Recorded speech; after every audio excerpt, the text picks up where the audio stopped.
สวัสดีครับวันนี้ผมจะพามาชมนะครับบรรยากาศนะครับในงานวันชาติไทยใหญ่ครบรอบ73ปีนะครับที่ถูกจัดขึ้นณกองบัญชาการดอยตะแลงประจำปี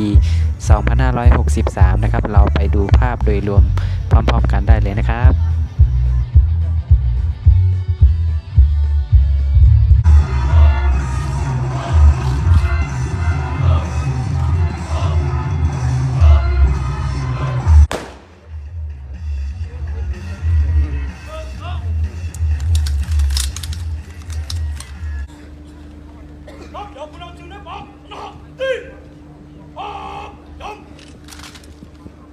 สองป่าสองไทย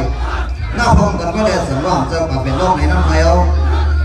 วันเอกการเรียนได้หนึ่ง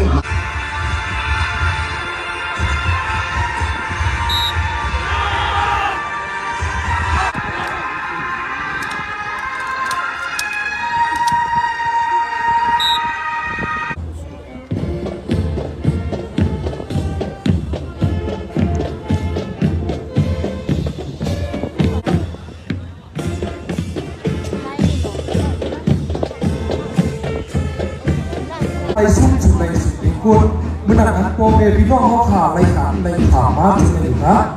ผู้พูดปินตีในไฮโมสจังเนื้อไฮโมสิไปหรือสิ่งตั้งอันหนักเนี่ยพัดโตสู้ตาไล่ขึ้นสุดใน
ภาพโดยรวมก็ประมาณนี้นะครับถ้าหากท่านไหนที่ชอบก็ฝากกดไลค์กดแชร์